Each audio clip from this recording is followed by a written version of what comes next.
Hello, this is Howie, and I'm here to help you win with money.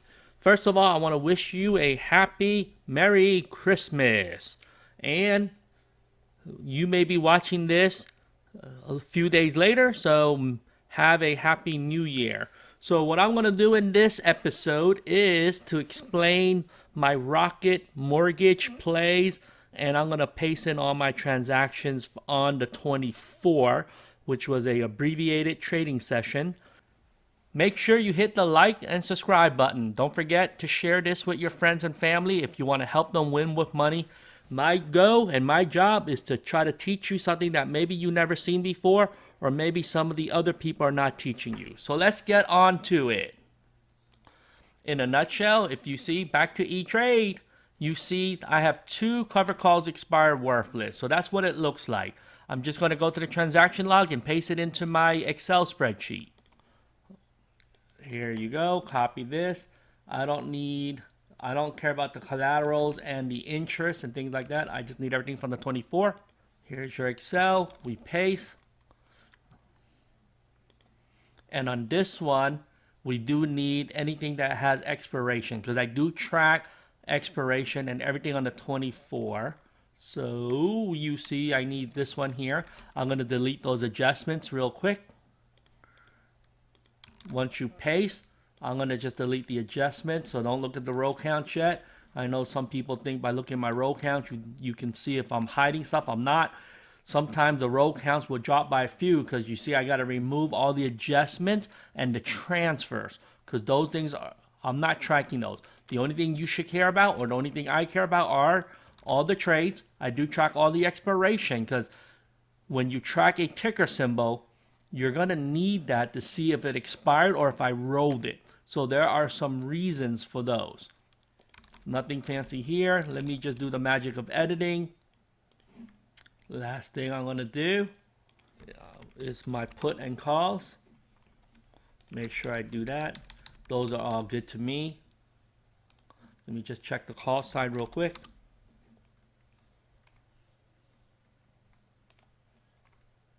Okay, that looks good. Okay, so let me explain what I did.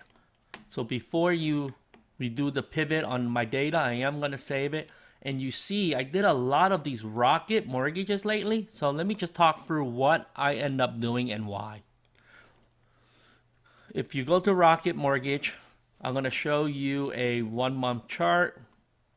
You can see the direction. First, let's wait until this thing updates. So here it goes. I started getting in Rocket right around down here, I think. And then it started moving up, and I've been doing cash secure puts.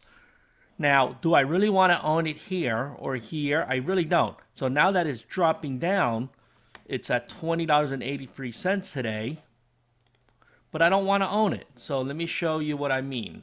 Let's put on a filter. Let's do Rocket Mortgage. And you can see when I started first buying it right here. I got in around $21, and you see I started lowering it to 19. Then as the stock price moved up, I moved my cash secure puts up. But I don't really want to own it. I will do the wheel eventually, but do I really want to pay $22 for it? You see that? That was 22. So I can still collect a premium every week that I roll this. And I'm rolling it up and down depending on the price movement.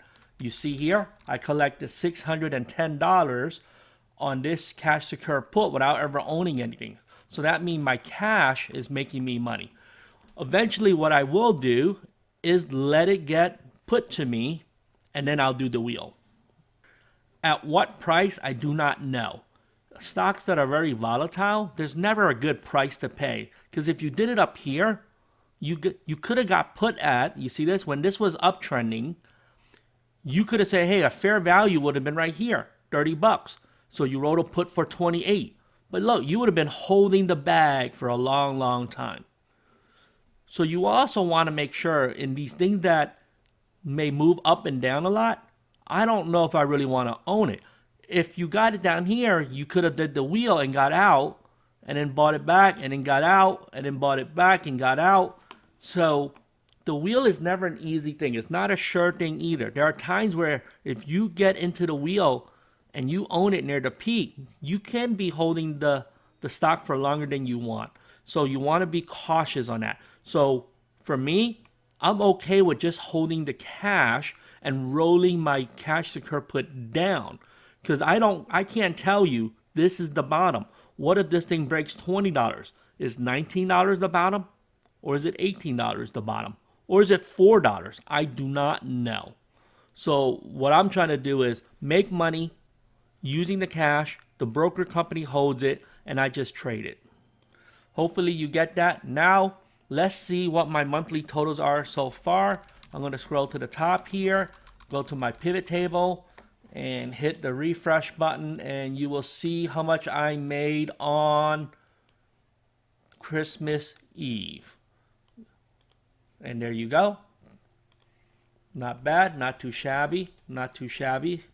This was the Bank of America dividend that you just saw. I'm really excited about that. And the reason is, if you go into my Bank of America shares, this is the portfolio that you guys been seeing. I show this. Oh, by the way, I did break $72,000 for the first, I don't want to say the first time. I broke it through a couple times, but let me show you what happened here. Here's my Bank of America, is at almost 30 bucks. And you will see I got in really cheap. I'm buying fractional shares, what you guys sometimes call buy it by the dollar amount or by the slices if you're using Charles Schwab. I've been doing that since 1999, but most people don't believe me. But here it goes. I was buying these things by the slices, and then when the recession hit, I bought 100 shares at $7. And then for options trading, I bought a few more shares right here to make it to 200 shares. I did that this year. I got in. And look at the dividend payment. Not bad, if I can say so myself. I got in at $21. I'm up 11 on that one. Got in at 23 bucks. I'm up 9. Got in at 23 bucks again, up 10. And this one was paid New Year's Eve. Christmas Eve. And you see, I got in at 29 bucks. Obviously, I'm not going to be up a lot, but my dividend payment, you can see, was $37, and it should be 44 cents, I think. And that is correct. When you look over here, here you go, Bank of America stock dividend purchase, $37.44 is exactly what it shows.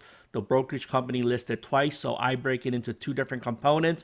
I do a dividend, and a dividend purchase means that it repurchased more shares, and it will tell you I got 1.2522 shares.